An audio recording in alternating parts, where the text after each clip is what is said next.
Hola, buenos días. Mi nombre es Karina Jocelyn Martínez Vargas. Estudio en la Facultad de Medicina y Nutrición de la Universidad Juárez del Estado de Durango, en conjunto con mi compañera Lisbeth Alondra González Heras.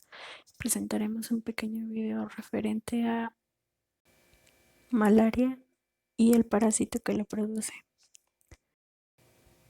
Somos alumnos de la carrera de médico cirujano a cargo de el catedrático el doctor Francisco Gerardo Morales Gurrola y pertenecemos al grupo A.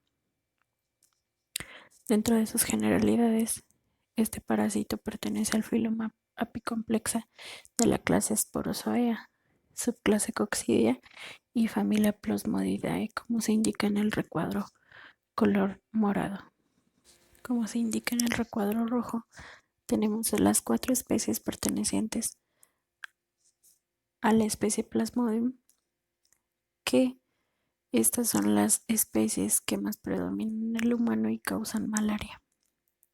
Cabe destacar que la especie Plasmodium vivax es la que afecta a los antropoides en forma espontánea y directa. Dentro de esta parasitosis, o bien conocida como malaria, se acompaña en el humano un proceso agudo en el cual, teniendo síntomas tales como fiebre, escalofrío intenso que puede derivar de aforesis, hepatoesplenomegalia y acompañado de anemia. Este parásito del género Anopeles, propio de la hembra,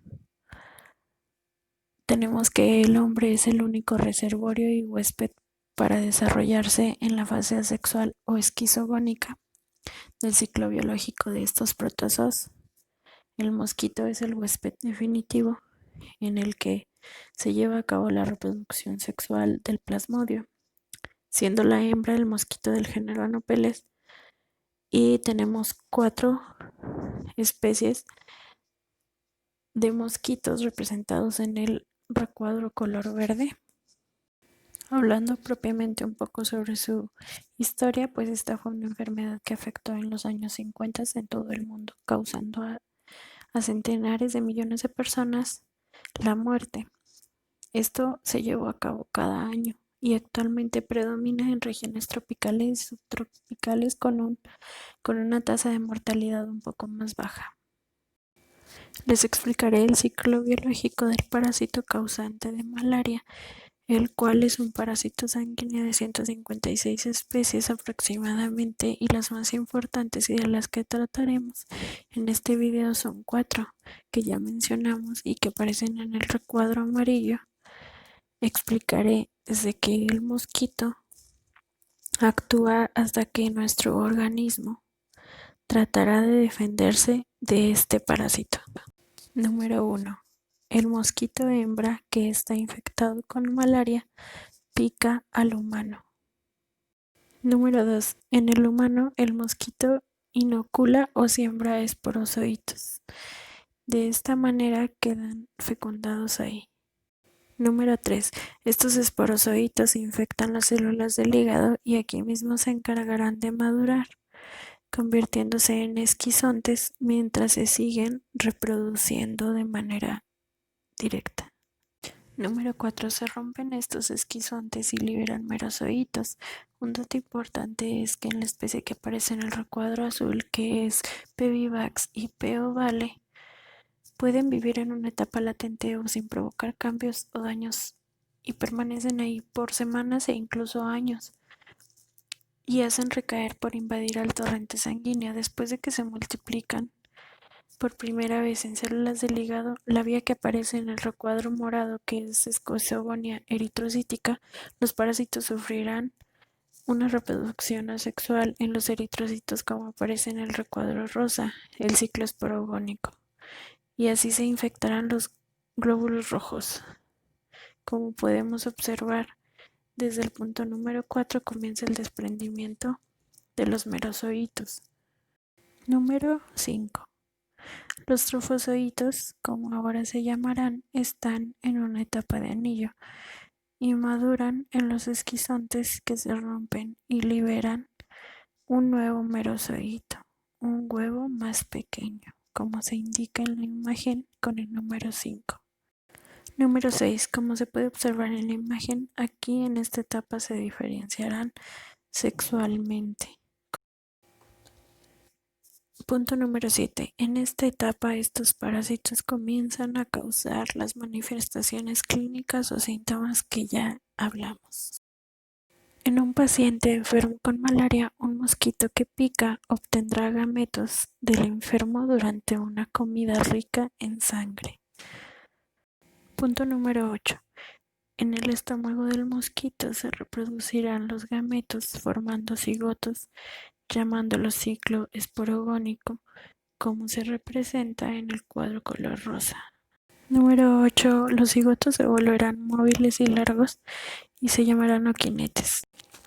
En el punto número 10, el intestino medio del mosquito se invade y convierte en oquistes. Punto número 11. Crecen y se rompen y liberan esporocitos como vimos al principio de este ciclo.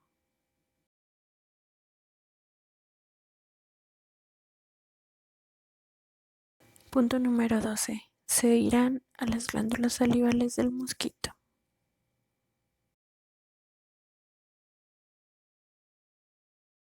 Punto número 13 y último. En este están en espera a ser inoculados o sembrados de nuevo en un nuevo humano y producir así malaria.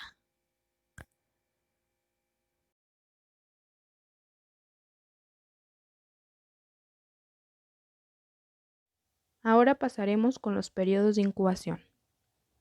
Plasmodium ovale tiene un periodo de incubación de 10 a 17 días, Plasmodium falciparum de 8 a 12 días y Plasmodium malariae de 27 a 40 días.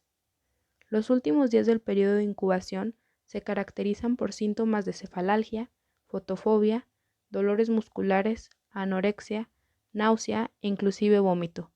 Durante los primeros días de un ataque primario rara vez hay crisis febriles típicas y el enfermo puede tener fiebre continua. El paroxismo febril casi siempre es precedido por un escalofrío repentino que estremece al enfermo. Al principio dura de 10 a 15 minutos y se alarga un poco a medida que el cuadro clínico se repite. La etapa febril dura de 2 a 6 horas y es seguida por una etapa de sudoración intensa, al final del cual el paciente suele sentirse débil y agotado, quedando casi siempre dormido. En el paludismo causado por Plasmodium vivax y Plasmodium ovale, la periodicidad de la crisis es de 48 horas, lo que corresponde al periodo de esquizogonia eritrocítica. En Plasmodium falciparum es casi de 48 horas debido al mismo factor, y en el Plasmodium malariae de aproximadamente 72 horas. En general, los cuadros clínicos menos graves son causados por Plasmodium ovale y Plasmodium vivax. Los moderadamente graves son por Plasmodium malariae y los graves e incluso frecuentemente mortales son por Plasmodium falciparum. Las complicaciones graves por Plasmodium vivax son raras y probablemente algunas obedecen a idénticos mecanismos patogénicos que los de Plasmodium falciparum. Se ha reportado casos de coma y muerte súbita, así como manifestaciones de ataque encefálico y neuritis periférica, ruptura espontánea de vaso y sangrado gastrointestinal grave.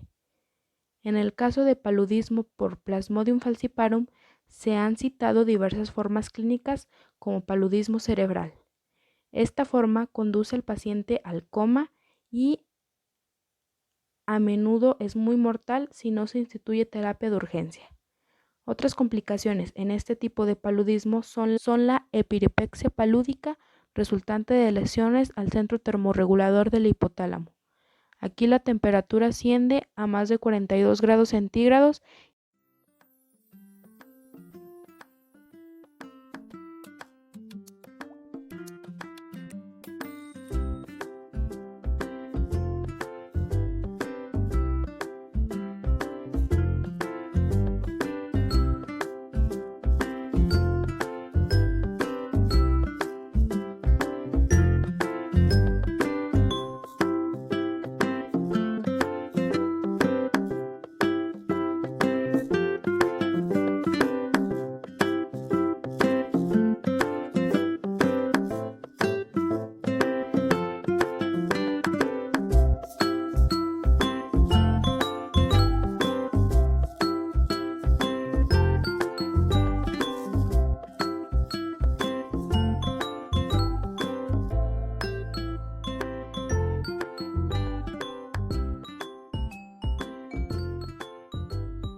Ahora continuaremos con patogenia.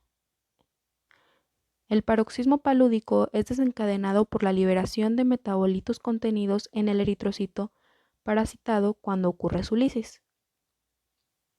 Estos metabolitos, al ponerse en contacto con los neutrófilos, los hacen liberar una lipoproteína que actúa sobre el centro termorregulador del hipotálamo.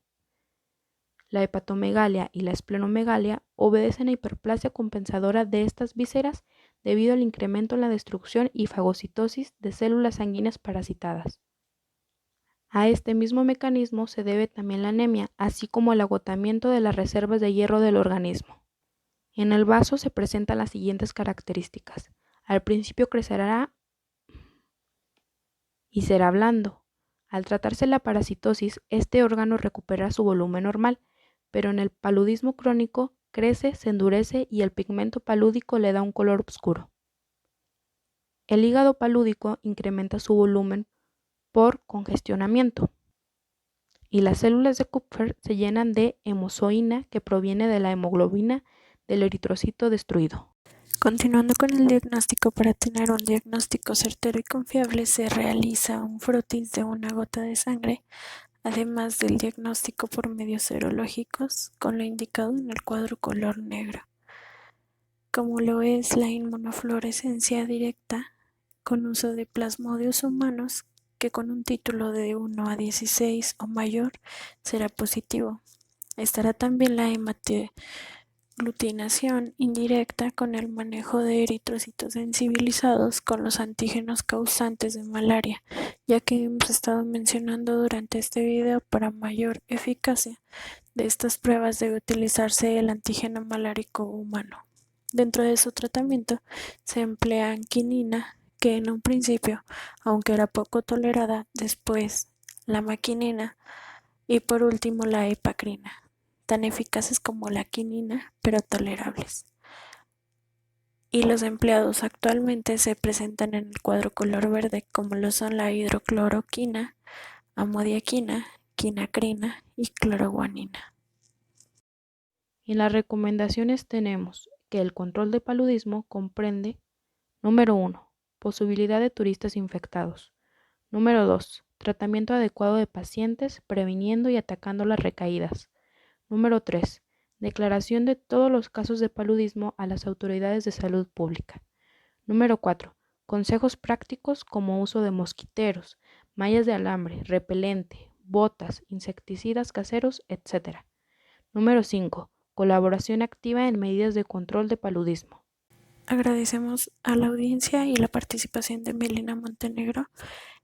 Esta investigación se hizo con el fin de informar a personas de esta afección y además de dar acceso a otro tipo de audiencia como lo son las personas sordomudas, y con el honor de poder brindarles información. Gracias.